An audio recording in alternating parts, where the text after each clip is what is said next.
नमस्कार दोस्तों, मैं धीरज कुमार निर्भय दिल्ली विश्वविद्यालय से। अभी हाल ही में यूनेस्को ने सारनाथ में जो बौद्ध धर्मिक स्तूप है उसको यूनेस्को वर्ल्ड हेरिटेज साइट के रूप में जो है मान्यता दी है। और यह वही स्थल है जहाँ भगवान बुद्ध ने ज्ञान प्राप्ति के उपरांत, बोधि प्राप्ति के उपरांत प्रथम धम्मचक्र प्रवर्तन किया था। प्रथम धम्मचक्र प्रवर्तन उन्होंने उसी मृगदाव वन में किया था, जो कि काशी में है। काशी का वह सारनाथ का स्थल जहाँ धम्मिक स्तूप है और जहाँ सम्राट अशोक ने जो है अपना एक जो है शिलालेख भी लिखवाया था और स्तंभ भी लगवाया था। स्तंभ के अवशेष आज भी उपलब्ध हैं, हालांकि खंडित कर दिया गया है।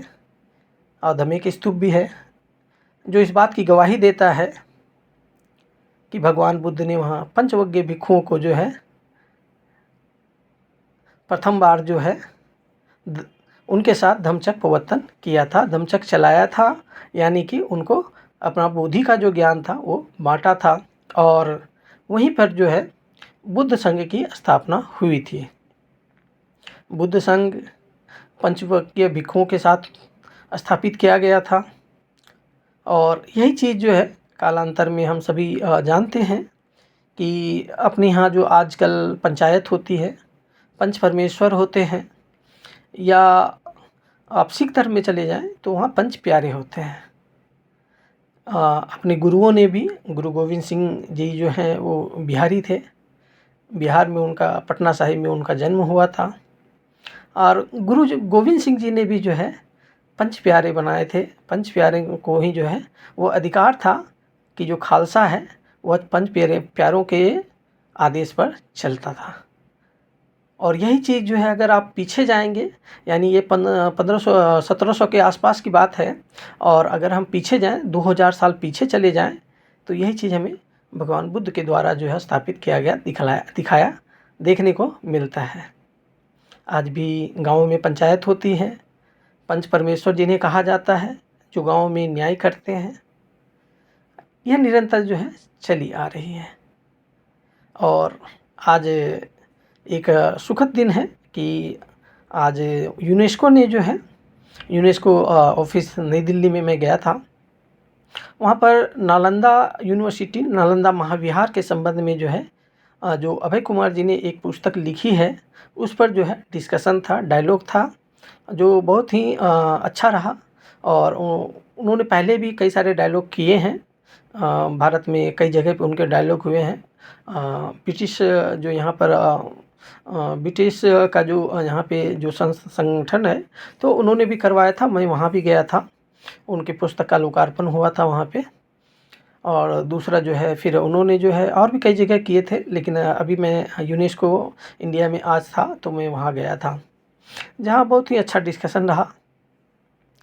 लेकिन यह डिस्कशन महत्वपूर्ण क्यों है, और ख़ासकर भारत के संबंध में ये बहुत ही महत्वपूर्ण है कि नालंदा महाविहार जो 2016 में यूनेस्को वर्ल्ड हेरिटेज साइट के रूप में घोषित हुआ था, और जिसके साक्ष्य जो हैं हमें 5वीं शताब्दी से पूर्णतः मिलते हैं। हालांकि नालंदा वह जगह है, नालंदा वह पुण्य भूमि है जहाँ भगवान बुद्ध जो हैं वो अपने जीवन काल में भी जो है बहुत समय तक रहे थे, रुके थे, और वहाँ पर उन्होंने जो बहुत सारे उपदेश भी दिए थे। जब भी वो राजगृह की यात्रा करते थे तो वो जो है नालंदा होकर ही जो है फिर वहाँ से वैशाली की ओर, पाटलिपुत्र की ओर वो निकलते थे। तो वहाँ पर वो ज़रूर रुकते थे। और सारीपुत और मोगलान, उनके दो जो प्रथम धम्म सेनापति थे, सारीपुत और मोगलान, वो उसी नालंदा स्थान के थे।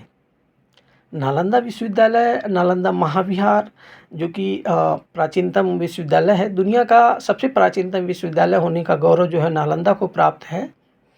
क्योंकि आप अगर इतिहास में गंभीरता से जाएंगे, गहनतम जो है शोध करेंगे, तो नालंदा से पूर्व जो है आपको उस रंग का कोई भी जो है विश्वविद्यालय या कोई भी शिक्षण जो केंद्र है ऐसा नहीं मिलता है।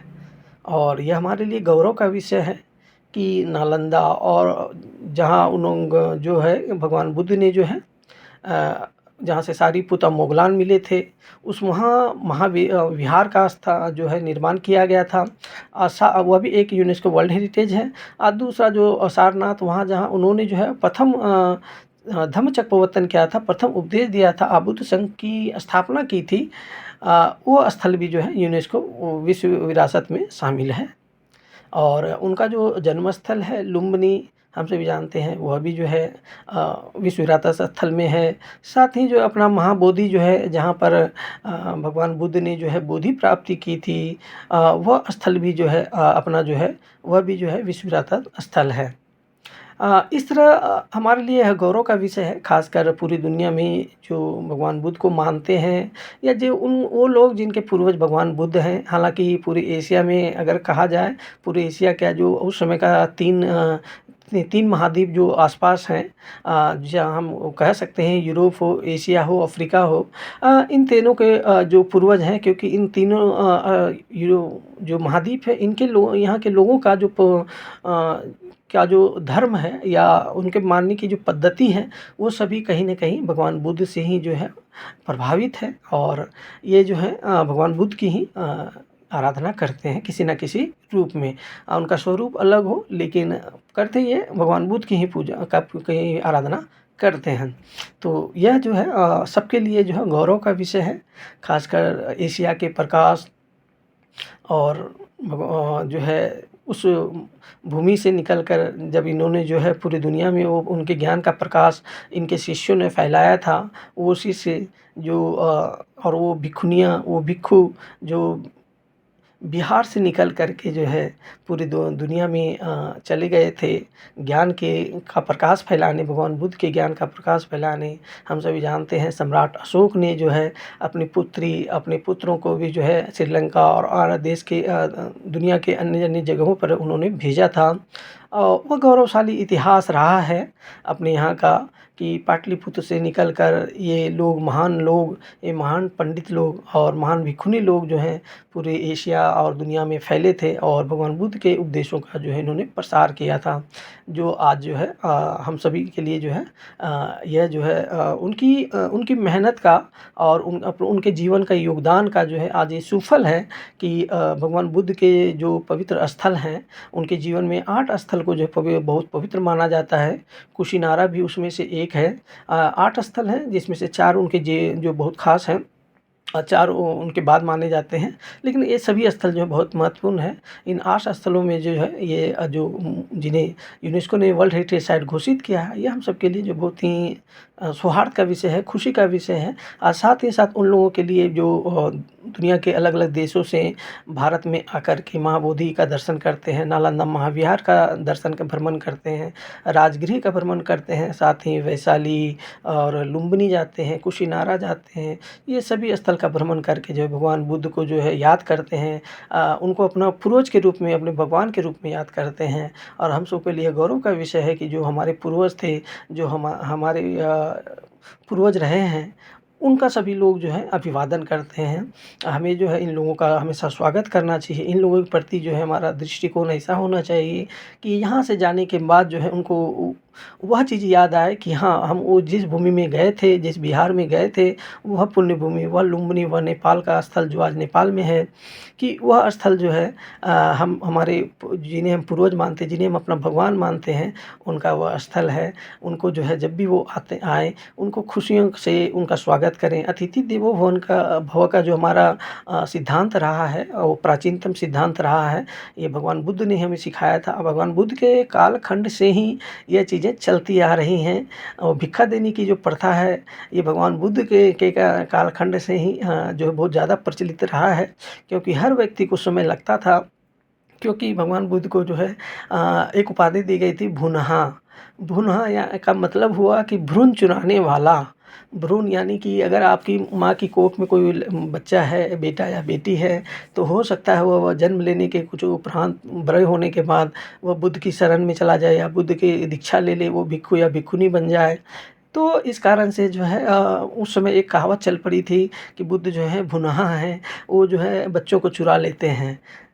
तो इस प्रकार का रहा है और इस कारण से जो है हर माँ, हर स्त्री जो है यह सोचती थी कि किसी का पुत्र, किसी की का जो है पति, या किसी का बेटा, किसी के और भी जो रिश्ते में आते हैं, पति या पुत्र या पुत्री, ये चीज़ें जो है पत्नी, ये लोग जो हैं अगर छोड़कर उनको जाते थे, चले जाते थे, बौद्ध संघ में चले जाते थे, तो वो लोग जो है ये यह इस उपलक्ष्य में यह सोच कर कि हो सकता है द्वार पर मांगने आने वाला, भिक्षा मांगने वाला वह व्यक्ति, वह स्त्री जो कहीं ना कहीं उनके पुत्र या पुत्री हो, इसलिए जो है उनको जो है बुला करके उनको भिक्षा देते थे, घर में बिठाकर उनको भोजन कराते थे, तृप्तपूर्ण और अच्छा भोजन कराते थे।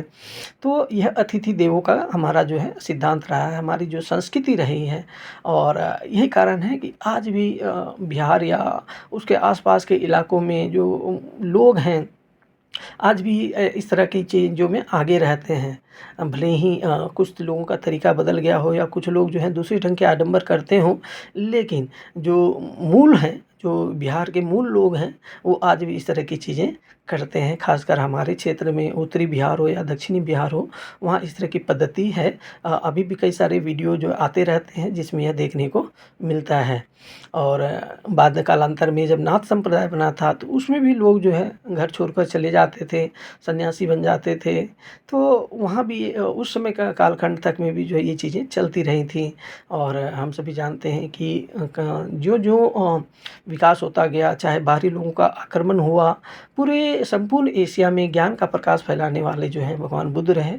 उनके जो महान शिष्य थे, उनके जो महान विद्वान पंडित होते, भिक्षु भिक्षुनी होते थे, वो अन्य देशों में जाकर, अन्य क्षेत्रों में जा कर के जो है वहाँ बौद्ध धर्म का प्रसार करते थे। उनको वो ज्ञान देते थे जो भगवान बुद्ध ने सिखाया था, मानवता का वो सर्वोत्तम ज्ञान, जिसको सम्राट अशोक ने भी जो है अस्पताल खोलकर, चिकित्सालय बनाकर, सड़कें बना करके, चिकित्सालय, पशुओं के लिए भी चिकित्सालय खोल करके जो उन लोगों ने दिखाया था।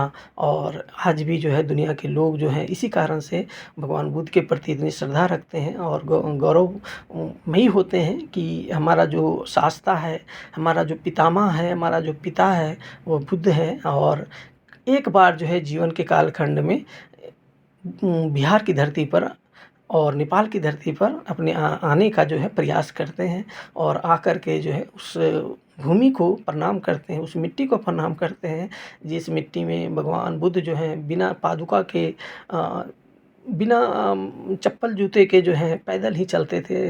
45 वर्षों तक उन्होंने जो पूरे बिहार और आज के नेपाल और उत्तर प्रदेश के इलाकों में जो उन्होंने भ्रमण किया था, वो स्थल जो है, उन स्थलों का लोग जो है दर्शन करते हैं और उनके प्रति श्रद्धा व्यक्त करते हैं। यह बहुत ही सुखद है भारत सरकार के लिए भी, और भारत सरकार की संस्कृति मंत्रालय के लिए भी ये बहुत ही गौरव का विषय है कि वो भगवान बुद्ध के स्थलों को जो है संरक्षित करें और उनके प्रति संवर्धन के प्रति जो है ध्यान दें। और अभी भारत सरकार ने जो है राय पिथौरा जो नई दिल्ली में है, वहाँ पे एक जो है अंतर्राष्ट्रीय प्रदर्शनी लगाई है जो सबके लिए निःशुल्क है। आप लोग वहाँ जा कर के इसे देख सकते हैं और एक बार ज़रूर जाएँ, ताकि आपको ये पता चले कि संपूर्ण एशिया में जो पद्धतियाँ चल रही हैं उसमें जो है भगवान बुद्ध का क्या योगदान है, बौद्ध धर्म का क्या योगदान है, और बौद्ध पंडितों ने जो है कैसे नालंदा विश्वविद्यालय को गौरवान्वित किया था, नालंदा विश्वविद्यालय को जो इतना प्रसिद्ध किया था, ताकि दुनिया के लोग वहाँ आकर के जो है बिना किसी भेदभाव के जो है शिक्षा ग्रहण करते थे, ज्ञान ग्रहण करते थे। वह ज्ञान फिर अपने देश में ले जाकर अपने लोगों को देते थे, चाहे वो चाइना के लोग हों, कोरिया के लोग हों, मध्य एशिया के लोग हों या यूरोप के लोग हों। यूरोप का शासन तो भारत का जो है हमें जो मिलता है वो भगवान बुद्ध के कालखंड से ही मिलता है, क्योंकि हम सभी जानते हैं उसमें वैशाली जो था, उसमें राजगीर जो था, एक बहुत बड़ा ही जो है व्यापारिक केंद्र था जहाँ दुनिया के लोग आते थे। धन्यवाद। दिल्ली विश्वविद्यालय से धीरज कुमार निर्भय। एक बार आपके पास समय हो तो आप राय पिथौरा जो प्रदर्शनी लगी है वह निःशुल्क है, सबके लिए खुला है, मालवीय नगर में है। एक बार आप ज़रूर जाएं, आपको जो सुखद अनुभूति होगी, और आप वहाँ देख सकते हैं कि भगवान बुद्ध ने अपने कालखंड में क्या क्या किया था, जिससे आप भी गौरवान्वित होंगे। आप किसी भी धर्म को मानते हैं, वहाँ किसी का प्रतिबंध नहीं है, आप ज़रूर जाएँ और जब भी मौका मिले भगवान बुद्ध के दर्शनीय स्थलों का भ्रमण ज़रूर करें, आपको सुखद अनुभव होगा। धन्यवाद। धीरज कुमार निर्भय, दिल्ली विश्वविद्यालय से।